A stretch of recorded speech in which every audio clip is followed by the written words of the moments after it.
मात्रा या मापतौल हमें पता नहीं है कि वो कितनी वह है वो वस्तु, तो वो अनिश्चित परिमाणवाचक विशेषण कहलाएगा। यहाँ तक समझ आ गया। अब हम लोग चौथा भेद, संकेतवाचक विशेषण या सार्वनामिक विशेषण, इसके बारे में पढ़ेंगे। विशेषण का चौथा भेद कौन है? संकेतवाचक विशेषण या सार्वनामिक विशेषण। देखो बच्चों, ये दोनों ही नाम बहुत ही इम्पोर्टेंट है। इन दोनों नाम रखने के पीछे बहुत ही कारण है, इसलिए इसको बहुत ही अच्छी तरह से समझिएगा। और पद परिचय में ये सबसे ज़्यादा आता है और बच्चे यहाँ बहुत धोखा भी खाते हैं, इसलिए सबसे ज़्यादा इसको ध्यान से सुनिए और अच्छी तरह से समझिए। देखिए क्या बताया जा रहा है। जिन सर्वनाम शब्द का प्रयोग विशेषण की तरह किया जाता है तो वह संकेतवाचक विशेषण कहलाता है, और यह सर्वनाम शब्द से बना है, इसलिए इसे सार्वनामिक विशेषण भी कहते हैं। देखिए पहले मैं आपको एग्जाम्पल के माध्यम से समझाती हूँ, आप समझ जाइएगा। देखो, यह किताब मेरी है, यह मेरी किताब है। दो सेंटेंस लिखा हुआ है मिलता जुलता। यह किताब मेरी है, यह मेरी किताब है। यहाँ भी यह है और यहाँ भी यह है। ये जो यह है वो विशेषण है और ये जो यह है वो सर्वनाम है। क्यों? इसका कारण ये है कि ये सर्वनाम शब्द उसके ठीक बाद संज्ञा आ गया, ठीक है, और ये जो सर्वनाम शब्द है इसके ठीक बाद संज्ञा नहीं आया। केवल संज्ञा के आने से मतलब नहीं है, सर्वनाम के ठीक बाद यदि संज्ञा आ जाए और सर्वनाम संज्ञा के आगे आकर उसकी ओर संकेत करके उसकी विशेषता बताने लग जाता है तो वो सर्वनाम सर्वनाम ना रहकर विशेषण बन जाता है। फिर से समझिए इसको। यदि सर्वनाम शब्द संज्ञा के आगे आकर उसकी विशेषता बताने लगता है, उसके और संकेत करके उसकी विशेषता बताने लगता है, तो वो विशेषण कहलाता है। यह किताब मेरी है, वो सारे किताब के बीच में वो व्यक्ति संकेत कर रहा है कि ये जो किताब है वो एक ही किताब की ओर संकेत कर रहा है कि यह किताब मेरी है, मतलब और कोई किताब मेरी नहीं है बल्कि यही एक किताब है जो मेरी है। जबकि यहाँ किसी और संकेत नहीं हो रहा है, यह मेरी किताब है, वो इसके बाद संज्ञा नहीं आया और वो किसी की ओर संकेत कर भी नहीं रहा है। इसलिए अब हम लोग इसको दूसरे एग्जाम्पल से समझते हैं। वह लड़की मेरी बहन है, वह मेरी बहन है। यहाँ भी वह है और यहाँ भी वह है। वह लड़की मेरी बहन है, वो संकेत कर रहा है कि वही लड़की है जो मेरी बहन है, कोई और नहीं है। वह मेरी बहन है, वहाँ वो किसी की ओर संकेत नहीं कर रहा है, पता नहीं चल रहा है कि वो किसके बारे में कह रहा है। और यहाँ सर्वनाम शब्द है और सर्वनाम के ठीक बाद लड़की जातिवाचक संज्ञा है। सर्वनाम के ठीक बाद संज्ञा आ चुका है और वो उसकी ओर संकेत भी कर रहा है। मतलब आपको इस चीज़ का ध्यान रखना है कि यदि सर्वनाम शब्द के ठीक बाद संज्ञा आ जाए और उसकी ओर संकेत करके वो उसको उसकी विशेषता बताने लग जाता है कि वो वस्तु या व्यक्ति मेरी है या उसके बारे में कुछ खास चीज़ बताने लग जाता है, तब वो सर्वनाम शब्द सर्वनाम न रहकर विशेषण हो जाता है। जैसे देखो क्या बताया गया इसकी परिभाषा।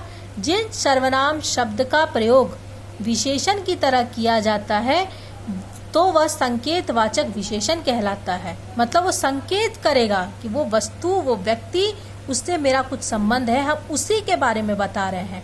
जैसे यह गाय मेरी है, वो संकेत कर रहा है कि यही गाय है जो मेरी है। ये बच्चा बहुत बदमाशी करता है, मतलब वो संकेत कर रहा है कि यही बच्चा है जो बहुत बदमाशी कर रहा है। अब जैसे दो लाइन है, वह पत्र लिखता है, वह पत्र लिखता है, और दूसरा वह लड़का पत्र लिखता है। तो यहाँ पर पहले वाक्य में वह पत्र लिखता है में पत्र भी जातिवाचक संज्ञा है, और वह लड़का पत्र लिखता है तो वह के बाद भी आ गया लड़का, वो भी जातिवाचक संज्ञा है। लेकिन पहली लाइन में वह पत्र लिखता है में वह सर्वनाम है, लेकिन दूसरी लाइन में वह लड़का पत्र लिखता है में वह सार्वनामिक विशेषण है, क्योंकि वो संकेत कर रहा है कि वही लड़का है जो पत्र लिखता है। बात आई समझ में?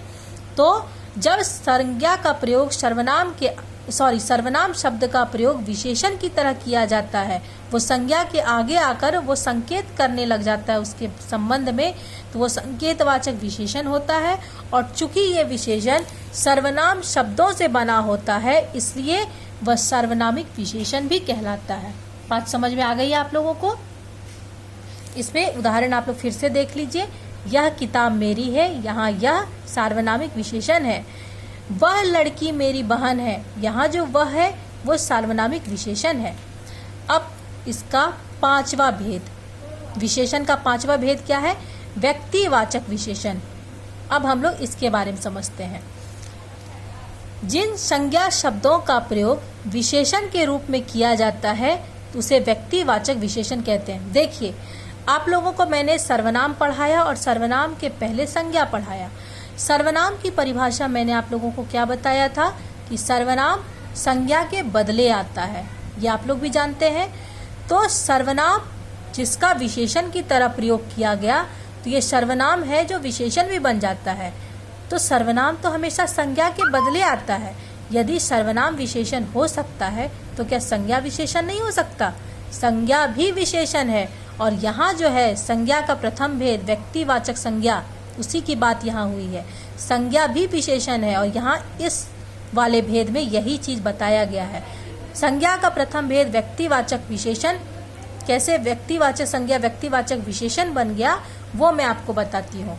जिन संज्ञा शब्दों का प्रयोग विशेषण के रूप में किया जाता है तो वह व्यक्तिवाचक विशेषण होता है। जैसे बनारस एक स्थान का नाम है, ठीक? साड़ी एक वस्तु का नाम है, तो बनारस भी संज्ञा और साड़ी भी संज्ञा। लेकिन अगर हम कहें बनारसी साड़ी तो क्या वो साड़ी की विशेषता नहीं बता रहा है? राजस्थान एक स्थान का नाम है, चूड़ी एक वस्तु का नाम है। राजस्थान भी संज्ञा, चूड़ी भी संज्ञा। लेकिन अगर हम कहें राजस्थानी चूड़ी तो क्या वो चूड़ी की विशेषता नहीं बता रहा है? देखो, यहाँ नाम है जयपुर, राजस्थान, भारतीय, बनारस आदि, ये सब संज्ञा है। अब कैसे इन संज्ञा शब्द का विशेषण की तरह प्रयोग होगा? देखो, जयपुरी साड़ी, सभी साड़ी में एक विशेष पहचान बनाती है जयपुरी साड़ी। राजस्थानी चूड़ी, सभी चूड़ी में राजस्थानी चूड़ी का एक अलग ही महत्व है। भारतीय लोग, हर देश के लोगों की अपनी अपनी पहचान है। बनारसी साड़ी, बनारस भी संज्ञा, साड़ी भी संज्ञा, लेकिन दोनों मिल जा रहा है तब ये विशेषण का रूप ले लिया आदि। ये सब व्यक्तिवाचक संज्ञा के व्यक्तिवाचक विशेषण के उदाहरण है। और मुझे लगता है कि आपको व्यक्तिवाचक विशेषण समझ में आ गया होगा। इसके साथ ही विशेषण का क्लास आज समाप्त हुआ। मुझे उम्मीद है कि आप लोगों को विशेषण अच्छी तरह से समझ आ गया होगा। विशेषण, विशेषण के भेद, विशेष से विशेषक, प्रविशेषण, ये सब आप लोग अच्छी तरह से समझ गए होंगे।